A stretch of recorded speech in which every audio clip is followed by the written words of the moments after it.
I am here with Shane Unruh. And Shane, you're one of those guys.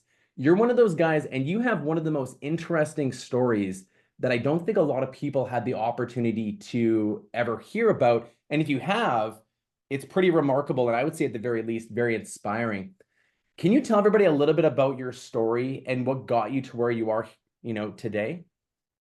For sure. First, thanks for having me. Yeah, so I ran a business out in Manitoba and we got into real estate in the mobile home park space. So it was kind of fate. I read an article called Mobile Home Park Millionaires, and it just happened that the one in my town went up for sale. We were able to buy it. That got it the foot in the door. We thought it would be a passive investment. Far from it, right? About 4 years ago, we transitioned. We sold the parks, moved out to Alberta, and got into multifamily. Started the company we have today, so Excess Asset Management. And then the last couple of years, we've scaled to just under 400 units. We also have the property management company that manages the property as well. Amazing, amazing. You have you've done more in the time that you've been in.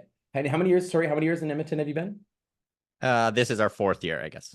Fourth year in Edmonton. So you've done more in 4 years than I feel like someone could achieve in a lifetime.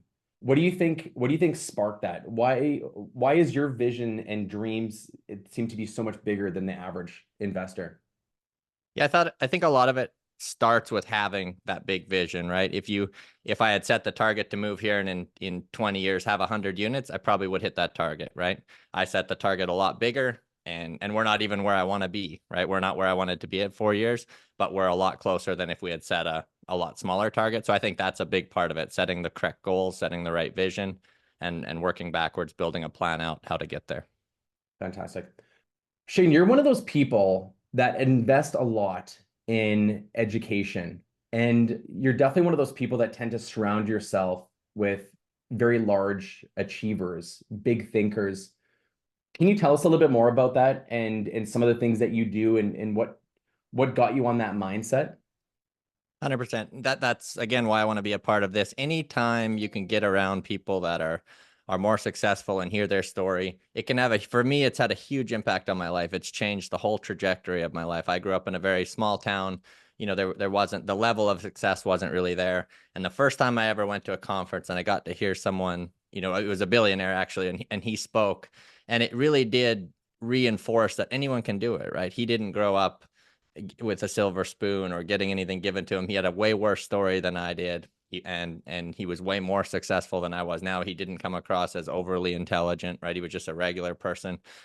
And that, getting in rooms with people like that just can have a huge impact. I went to a real estate conference and it was very similar. I took one little thing away from it that changed our whole investment thesis. And had we not done that, we'd probably be 2 or 3 years behind where we are today, right? And it was very hard to spend the money on those tickets. I didn't have it when we first started, right? And to spend the first conference I went to was $100, and I was like, I didn't want to do it. And then the next course I took was 2,500, and I didn't want to spend the money because I was like, how can you quantify that return? But it's been, hundreds or thousands of times over that I've got repaid back, and I still spend a lot of time on coaching and anything that where I can just get knowledge from people and just try to compress the timeline, right? If I can do something someone else did in 10 years, in 5 years, that's worth a lot of money long term. And that's what putting, conferences and events and coaching, all that stuff's about, is trying to just compress the amount of time and mistakes that you make. I would definitely say that the ROI has been really strong for what I can see from an outsider's perspective. And we've literally gone to more training than almost anybody that I've known.